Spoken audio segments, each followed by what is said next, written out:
मंडळी, मी छाया आपल्या सर्वांचं आपल्या आणखीन एका नवीन व्हिडिओमध्ये अगदी मनापासून स्वागत करते। आणखीन एका नवीन दिवसाची मस्त अशी सकाळ सकाळ सुरुवात झालेली आहे। तर आज सकाळ सकाळ मी व्हिडिओला सुरुवात केली आणि फौजी साहेबांचं बघा मिरच्या तोडायचं काम चालू आहे। तर त्यांना मी कालच बोलले होते की मिरचीची थोडीशी कटिंग करायची, त्याच्या मिरच्या तोडून घ्यायच्या आणि कटिंग केली की मग ते छान फुटन आणि पुन्हा त्याला मस्त मिरच्या येतील। तर ते आता मिरच्या तोडून घेतात आणि मिरचीची कटिंग करतात। खूप लेट हाय हॅलो असतं यांचं। तर चला मिरच्या कशा आहेत तुम्हाला दाखवते मी। तर इतक्या मोठ्या मिरच्या आहेत नाही झाडाच्या, खूप मिरच्या निघतात। पण पाठीमागच्या वेळेस पाऊस राहून जास्त मिरच्या निघल्या होत्या, ह्यावेळेस थोड्याशा कमीच निघल्या। आता बघा किचनच्या समोर आहे ना मिरचीचं झाड आहे, खूप मोठे येते। एक वेळेस मिरच्या तोडल्या की त्याला पावशेर मिरच्या निघतात, पण आता थोड्याशा कमी निघल्यात। कारण मी काय करते, जशी भाजीला मिरच्या लागतात ना तसं म्हणजे ताज्या ताज्या मिरच्या तोडून आणत असते, त्यामुळे कमी निघल्यात। एकदम जर तोडल्या ना म्हणजे 5-6 दिवस मिरच्या तोडल्या नाही, एकदम जर तोडल्या ना तर पावशेर मिरच्या आरामशीर निघतात याला। आणि किती मोठ्या मिरच्या तुम्ही बघू शकता। तर असं एकच मिरचीचं झाड आहे, पण मला काही मिरच्या विकत आणावं लागत नाही, त्या मिरच्या मला भरपूर होतात। तर आता फौजी साहेबांना म्हणलं त्याची ना थोडीशी कटिंग करा, म्हणजे ते छान फुटन आणि छान अजून त्याला मिरच्या येतील। तर आता फौजी साहेब आहे ना मिरच्यांच्या झाडांची कटिंग करते। तर इथं ही एक सगळ्यात मोठी मिरची आहे, त्याच्या शेजारी दुसरीकडे एक आहे आणि घराच्या पाठीमागं लावलेले आहेत ना तिथं पण 1-2 येतं, तर त्याला सुद्धा मिरच्या येत राहतात। आणि आता टेरेसवरती मी झेंडू लावलेला आहे, त्यानंतर इथं समोर पण लावलाय आणि पाठीमागं पण लावलेला आहे झेंडू। तर झेंडू असा सरळ वरती गेला की त्याला जास्त फुलं येत नाही, त्यामुळे असं कटिंग केली ना त्याची, त्याला खूप अशा फांद्या येतात आणि एकदम असा डेरेदार होतो झेंडू आणि जास्तीचे फुलं येतात। तर झेंडूची सुद्धा कटिंग लावलेली येते बरं का। तर मी असं झेंडूची कटिंग करून आहे ना त्याच्या फांद्यासुद्धा लावून देत असते, म्हणजे अजून झाडं तयार होतात। आता नागवेलीचा वेल तुम्ही बघू शकता, त्याच्या मुळातून आहे ना फांद्या फुटल्यात आणि त्यासुद्धा अशा भिंतीला धरून वरती चालल्यात। म्हणजे घराची जी किचनच्या समोरची भिंत आहे ना ती पूर्ण हा नागिनीचा वेल आहे ना कव्हर करणार। तर तिथंच 2-3 वेल लावलेले आहेत ना मी, तर त्याला असं थोडीशी अडचण होती, पण काही नाही, मला बाकीचे वेल पण आवडतात ना, त्यामुळे मी एकात एक दिलेत लावून। आता फौजी साहेब इथं काय करतात गाडीवर येऊन, तर नागवेलीचा वेल आहे ना असा वरती गेला भिंतीला पकडत आणि तो पोर्चला वरती काय त्याचे पाय रवले नाही, कारण पोर्चला असं PVC केलेली आहे ना, तर त्या PVCला आहे ना ते प्लास्टिक आहे ना त्याला असं पाय रवायला जागा सापडलीच नाही। त्या वेळेला जागा सापडली नाही की आता मग तो असा खाली पडतो। तर तसंच झालं होतं, त्याचे शेंडे असे खाली पडल्यावानी झाले होते। तर म्हटलं ते असं लोंबत लोंबत खाली आला की त्याला वजन झालं की बाकीचं जे भिंतीला पकडलेला वेल आहे ना तो सुद्धा खाली निघून यायचा। त्यामुळे फौजी साहेबांना म्हटलं तो थोडंसं शेंडे खाली पडलेत ना ते कापून घ्या। आणि इथं मधुमालतीचा वेल आहे ना, तर याची सुद्धा थोडीशी कटिंग करा म्हटलं, कारण खूप अडचण झाल्यासारखी झाली तिथं आणि पावसा पाण्याचं भीती वाटते। तसं तर इथं काही म्हणजे अजून जाणवलं नाही आम्हाला काहीच आतमध्ये, कारण आम्ही थांबीत टाकत असतो बाजूनी।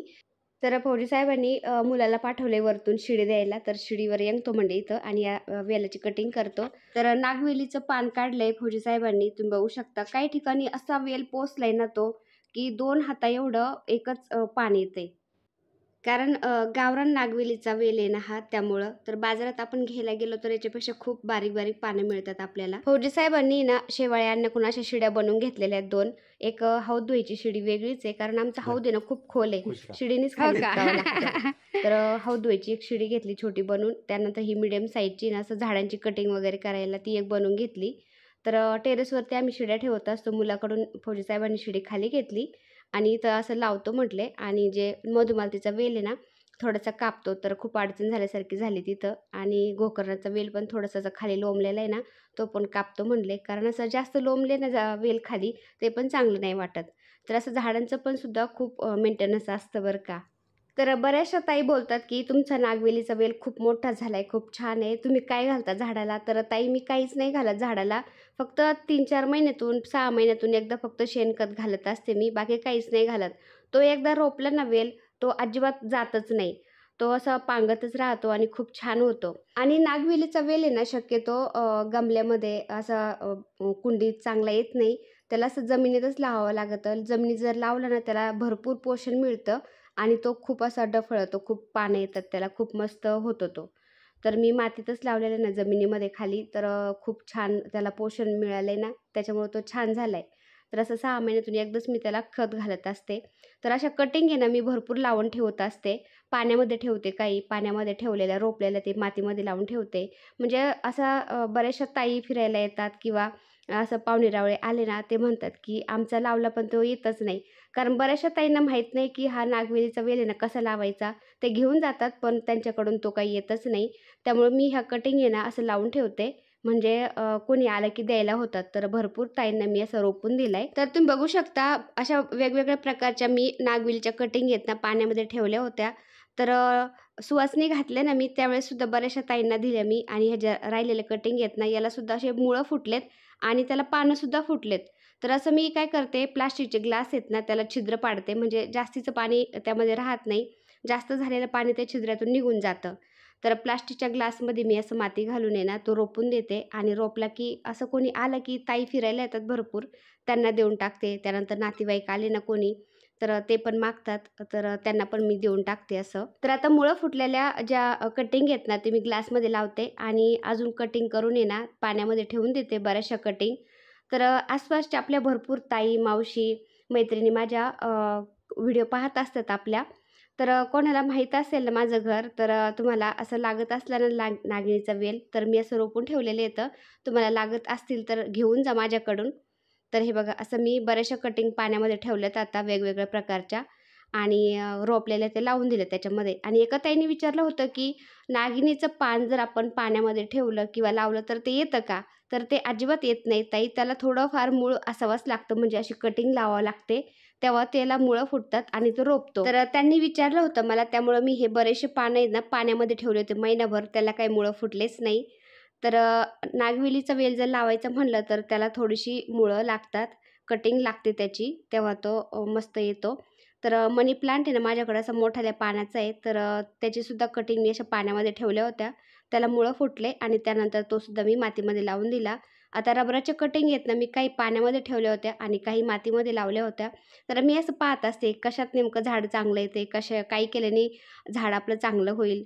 तर काही कटिंग मी मातीमध्ये लावल्या होत्या, काही पाण्यामध्ये ठेवल्या होत्या. तर मला असं जाणवलं की आपण मातीमध्ये लावलेली रबराची कटिंग आहे ना, तर ती एकदम मस्त टवटवीत होती आणि जी पाण्यामध्ये लावली होती ना, तर त्या कटिंगला मुळं तर फुटलेले होते. पण जशी मातीमध्ये लावलेली कटिंग टवटवीत होती ना, तशी टवटवीत पाण्यामध्ये ठेवलेली कटिंग नव्हती.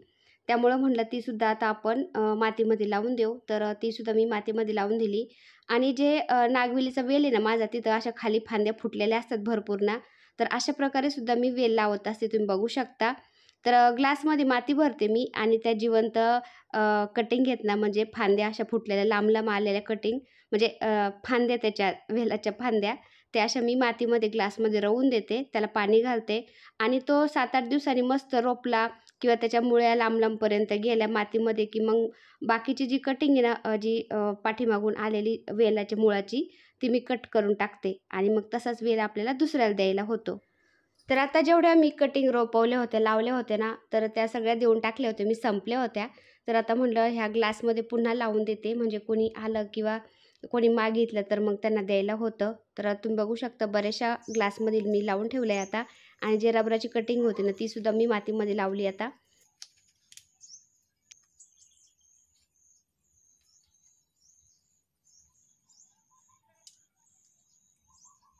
खूप दिवस झाले मी गार्डनच दाखवलं नाही तुम्हाला. तर आता झाडं बरेचसे वर आले, चांगले बरेच मोठाले झालेत, वेल पण बरेच मोठे झालेत, वर जायला लागलेत. तर हिरवं हिरवं झालंय मस्त. म्हणलं तुम्हाला झाडं दाखवा आज. तर चला. आणि मी वर आले की फौजी साहेब आलेच. हे बघा, झाडांच्या त्यांचं काही ना काही चालूच राहतं. पाऊस झाला चांगला. हा, पाऊस झालाय चांगला. म्हणजे आता मी अष्टविनायक दर्शनासाठी गेले होते ना, त्याच्या दुसऱ्या दिवसापासून पाऊस चालू आहे. म्हणजे तिकडं जेव्हा पाऊस चालू झाला ना, त्याच दिवशी इकडं पण पाऊस चालू झाला आणि त्याच दिवशी इकडं खूप छान पाऊस झाला. आणि पाऊस येतच राहतोय आता, म्हणजे काल पण चांगला झाला आणि आज पण दुपारी बरा झाला जरा. तर पाणी साचलंय असं चांगलं आता, कारण पाणी साचल्यानं म्हणायचं चांगला पाऊस झालाय. तर पाऊस चांगला झालाय, पाण्याचे डबकं डबकं साचलेत सगळे. तर चला तुम्हाला मी झाडं दाखवते आणि पाणी कसं साचलंय. आमच्या पुढं तर निसं तळच झाल्यासारखं झालंय पाण्याचं. पाणी साचलंय एकदम. असे मोकळे प्लॉट आहेत ना, तर त्याच्यामध्ये पाणी साचलंय. काय गवतीच्या, वाव मस्त वास येतोय. तर गवतीच्या लावल्यानं छान आलाय. फौजी साहेब त्याचा वास दिसत मला.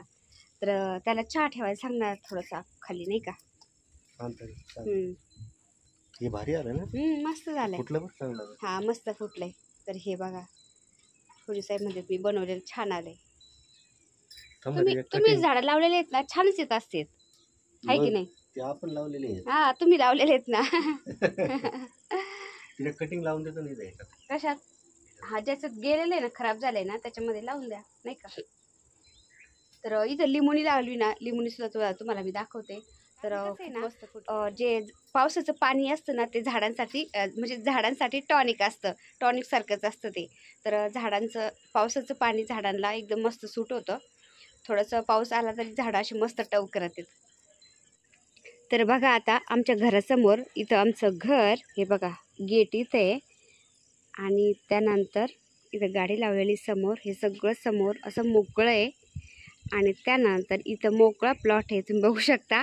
नुसतं तळस साचलं आहे आमच्या समोर इकडं पलीकडं, असं म्हणजे घराची प्रतिमा दिसते त्या पाण्यामध्ये, एवढं पाणी साचलं आहे. आज तरी कमी झालं आहे, ते रोडवरून चाललं होतं काल तर एक आता 4 वाजलेत ना, बाबा येऊन बसलेत, वयस्कर बाबा असे फिरायला येतात आणि निवांत इकडं येऊन बसतात. तर असं एकदम मोकळं वातावरण आहे आमच्या इकडं. बघा मस्त हिरवं हिरवंगार झालंय. दुपारी ना खूप अशा जनावर वगैरे चरायला होते इकडं, गेलेत आता.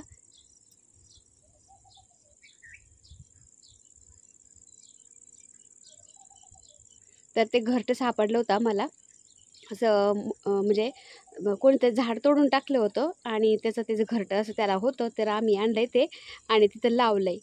तर हे बघा मस्त असं हिरवं हिरवगार झालंय आणि फौजी साहेबांचं काहीतरी काम चालू आहे कुटरुटू. आणि पारिजातकला, आता पारिजातकच्या फुलांचं सीझन आहे ना, हे बघा तर तुम्ही बघू शकता अशा कळ्या आल्यात ना याला, मस्त पारिजातकला फुलं येतात आता. तर दारात असलेलं चांगलं असतं पारिजातकचं झाड, तर ते पण छान झालंय आता. हे बघा वेल आहेत ना इकडं खाली असे उतरलेत.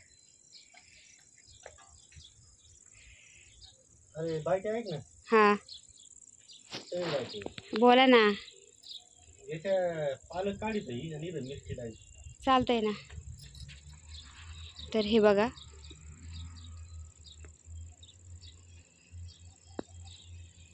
किती मस्त झाडं दिसतंय ते. आणि आपला वेल तर याचं तरी सगळ्यांनाच गेलंय, असा वर चाललाय बघा. हा बापरे, वर पोचला हा वेल, तर नागणीचा वेल आपला वर पोचला थेट. हा हे बघा. कुठे घालता आता? तर वरच आपला रेंज संपली त्याची. तर हे बघा हा टावर आहे ना, वरती गेलाय पार तो वेल. आणि किती छान पाण्यात, एकदम मस्त फ्रेश पाणी. आता काय करायचं, जाऊ दे त्याला, जिथं जायचं तिथं जाऊ दे त्याच्या पाण्याने. आता काय करता? ऐक ना, काय? ही एक मिरची लावायची तिकडे, लावा ना. कोथिंबीर काढून घे ना आज. हा घेते काढून. एकच उपटलं ना ते. तर आता मिरचीचं रोप उपटले फौजी साहेबांनी आणि दुसऱ्या याच्यात लावायचं चाललंय त्यांचं. तर हे भारी राव, बरोबर का आयडिया? पत्ता गोबी. हा ही आयडिया भारी बोलला. झेंडूची ना.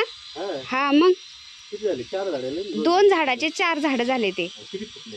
मस्त फुटलेत ते.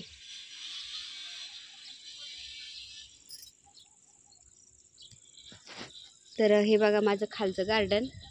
तर हे बघा माझा मुलगा, तर याचं आहे ना असं फिरायचं काम चालू राहतं. सकाळ संध्याकाळ न चुकता तो फिरायला जातो, असा फिरतो. आणि चेन्नई एक्सप्रेस फौजी साहेब म्हणते चेन्नई एक्सप्रेस आहे त्याची. तर तो असं फिरायला जातो सकाळ संध्याकाळ आणि व्यायाम पण करत असतो. पत्ता गोबी आपला कसा आलाय, तर काय झालं, याच्यामध्ये एकच लावलं मी, तर एक खूप भारी आला, असं मोठं फुल झालंय त्याचं. आणि याच्यामध्ये 2 होते, तर 2 याचा आणि एक याचा किती फरक पडलाय तुम्ही बघू शकता. तर याच्यात 2 होते म्हणून ते छोटं राहिले, तर याच्यातलं एक आता काढलंय फौजी साहेबांनी आणि दुसरीकडे लावले. आता हे पण असं याच्यासारखं मोठं होईल. त्यामुळे एका याच्यात कधी पण एकच झाड लावायचं, 2 नाही लावायचे. आणि हे बघा आपलं ग्रासुला, त्यानंतर मिरची याच्यातली फौजी साहेबांनी दुसऱ्या याच्यात लावली आता. आणि आता ही ना कोथिंबीर मी काढायला आली, मस्त उपटती हिला. आता जारचे हे आम्ही गमले बनवले होते ना, त्यामध्ये मी मिरच्या लावल्या होत्या, वांगे लावले होते. तर एकदम छोटे छोटे रोपं होते ना ते.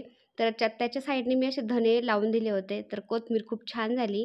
आता म्हटलं जे मिरच्याचे रोपं, वांग्याचे रोपं मोठाले झालेत ना, तर त्यांना पोषण मिळालं पाहिजे, त्यामुळं मी कोथिंबीर उपटून घेतली आता. तर कोथिंबीर पण मोठी झाली होती, चांगली खाण्यासारखी झाली होती, त्यामुळे मी कोथिंबीर काढून घेतली. आणि हे चिनी गुलाब लावलं होतं फौजी साहेबांनी असं बनवून, ते पण किती छान आले तुम्ही बघू शकता. तर वांग्याला सुद्धा आता फुलं यायला लागलेत, त्यामुळं आता वांग्याच्या झाडाच्या शेजारी जी कोथिंबीर लावली होती ना मी, ती पण काढून घेते. तर माझ्याकडे ना मिरचीचं एक मोठं झाड आहे, त्यानंतर कोथिंबीर पण मी अशी लावलेली कशामध्ये ना, प्रत्येक झाडाच्या शेजारी मी थोडे थोडे धणे टाकत राहते, म्हणजे आपल्याला ताजी ताजी कोथिंबीर मिळते. तर मिरच्या आणि कोथिंबीर मला ताजी ताजीच मिळते, फक्त कढीपत्ता माझा एकदम छोटासा आहे, त्यामुळे मला कढीपत्ता आणावा लागतो. तर आता इथे बघा कृष्णकमळचा वेल लावला आहे ना आपल्या मकडीच्या जाळ्यावरती वरती नेण्यासाठी, असं छत बनवायचं आहे ना त्यासाठी, तो पण मस्त आला आहे. त्यानंतर असं कण्हेराचे झाडं लावलेत मी पिंक फुलाचे, ते पण छान आलेत. तर इथं बघा आपोआप तुळस आली आहे झाडामध्ये, ती पण मस्त आली. आणि ह्याच रबराच्या कटिंग मी खाली लावल्या होत्या, मातीमध्ये लावलेल्या कुंडीमध्ये काही, आणि एक पाण्यामध्ये पण ठेवली होती. तर त्या कटिंगसुद्धा खूप छान आल्यात. तर 5-6 कटिंग निघल्या होत्या ह्या 2 झाडाच्या, आणि कटिंग केल्यानंतर हे झाडसुद्धा किती छान फुटले तुम्ही बघू शकता. आणि इथं कोपऱ्यामध्ये ना लिंबुणी लावली, तर लिंबुणी इतकी छान फुटली ना, आता खूप फांद्या आल्यात तिला. गवती चहा लावलाय, कढीपत्ता लावलाय, इथं टोमॅटो लावलेत. तर टोमॅटोला सुद्धा आता छोटे छोटे फुलं यायला लागलेत. तर असं टेरेसवरती ना झाडांकडून एक चक्कर मारल्याशिवाय करमतच नाही रोज. झाड कसं झालंय, काय झालंय, कोणत्या झाडाला फुल आलंय, कोणतं झाड खराब झालंय किंवा काय पाहिजे त्याला, असं म्हणजे चेक करून पाहावं लागतं. तर हे चिनी गुलाब हे बघा इकडं पण लावले फौजी साहेबांनी, ते पण छान आलंय. आणि 2 झेंडूची झाडं लावली होती मी ह्या ग्रो बॅगमध्ये. तर ते नुसते उंच उंचच चालले होते, तर त्याची मी कटिंग करून त्याच्या साईडलाच खोचली होती. तर तुम्ही बघू शकता त्याचं सुद्धा झाड तयार झालंय, कटिंगचं सुद्धा. तर झेंडूच्या कटिंगचे सुद्धा झाड तयार होतं बरं का. तर 2 झाडाचे मी 4 झाडं केले. आणि मी त्या दिवशी अष्टविनायक दर्शनासाठी गेले होते ना 2 दिवस. तर फौजी साहेबांनी ह्या ज्या सिमेंटच्या प्लेट आणल्या होत्या ना आदिनाथ भाऊंकडून, तर त्या इथं बाकीच्या मांडून घेतल्या विटा आणून. विटा संपल्या होत्या त्या दिवशी ना, त्यामुळं ती एकच प्लेट मांडली होती इथं.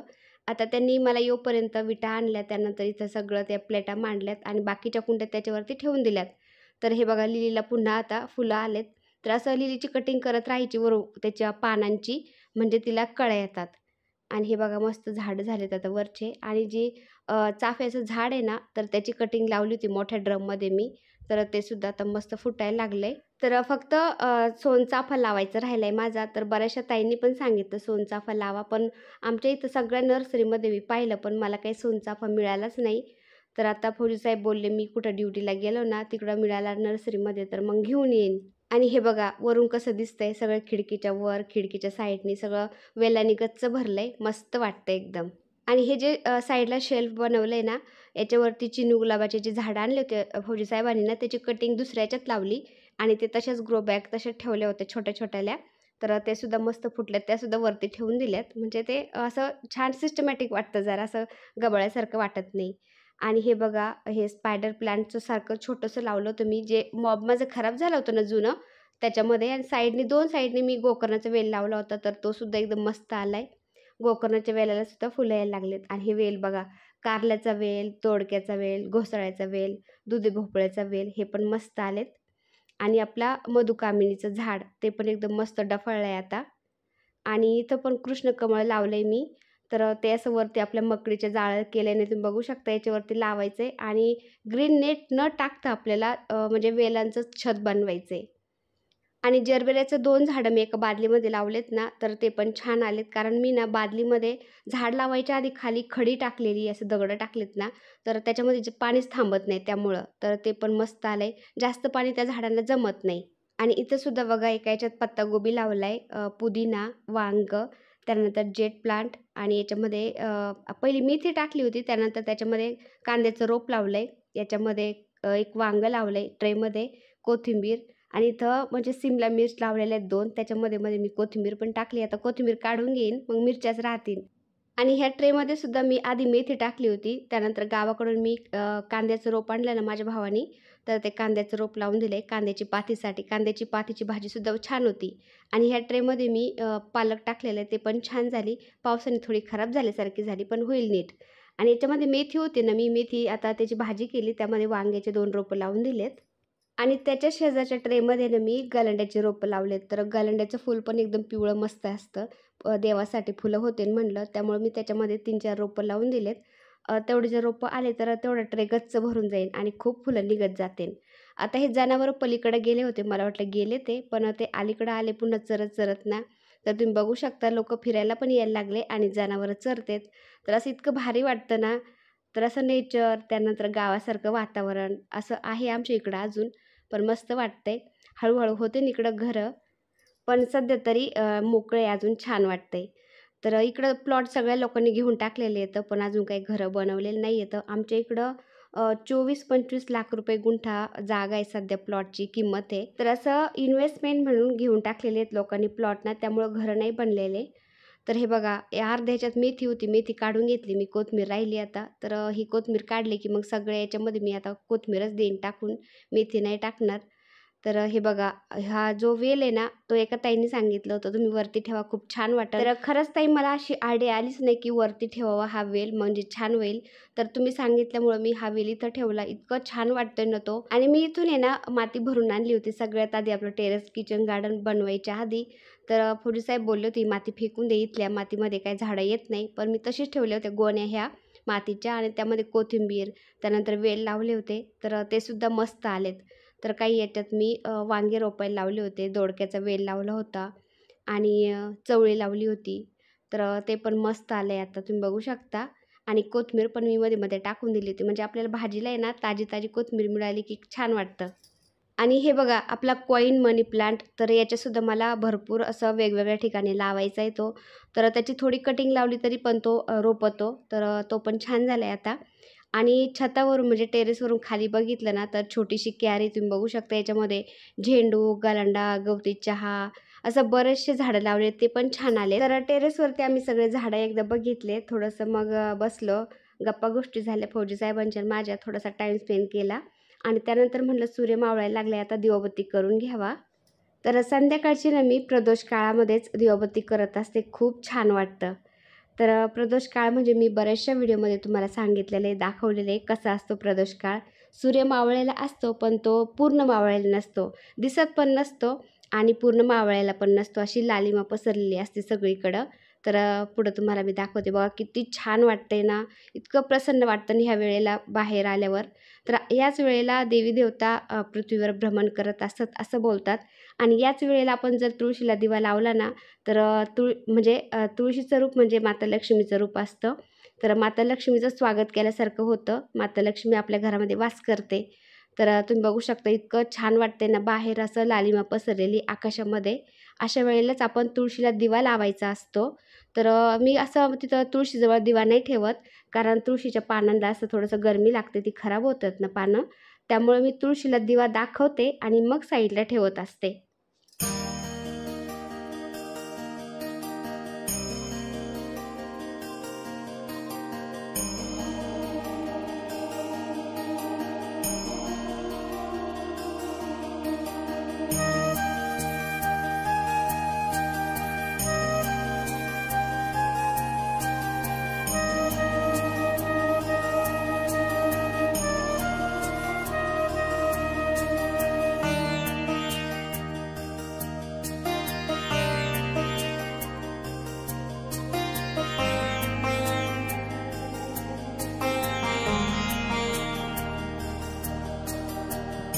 तर तुम्ही बघू शकता मंडळी, यालाच म्हणतात प्रदोष काळ. सूर्य पूर्ण मावळायला पण नसतो आणि पूर्ण दिसत पण नसतो, असा खाली गेलेला असतो. आणि याच प्रदोष काळामध्ये आपल्याला दिवाबत्ती करायची असती. तर ह्या वेळेला आपण दिवाबत्ती केली, थोडंसं असं बाहेर आलो, थोडासा दरवाजा उघडा सोडला ना, तर देवी लक्ष्मी आपल्या घरामध्ये वास करते असं बोलतात. तुळशी यायला दिवा लावल्यानंतर इतकं प्रसन्न वाटतं ना ह्या वेळेला बाहेर आल्यावर. तुम्ही बघू शकता छान वाटतंय. आणि हे आहे माझं घर, तुम्ही बघू शकता. दिवसापेक्षा संध्याकाळी ना असं बाहेर आलं ना, माझ्या घराच्या आसपास किंवा पोर्चमध्ये असं झाडांच्यात मला खूप भारी वाटतं. तर संध्याकाळचं मी आवर्जून असं दिवा लावायला आले ना, एकदा असं बाहेर चक्कर मारत असते, खूप भारी वाटतं. तर मंडळी आजचा व्हिडिओ मी इथे सेंड करते. व्हिडिओ आवडला असेल तर एक लाईक नक्की करा. चॅनलवर नवीन असाल तर प्लीज आपल्या चॅनलला सबस्क्राईब पण करा. चला तर भेटूया पुन्हा अशाच एका छानशा व्हिडिओबरोबर. तोपर्यंत बाय बाय. व्हिडिओ पाहिल्याबद्दल धन्यवाद. सर्वांना श्री स्वामी समर्थ.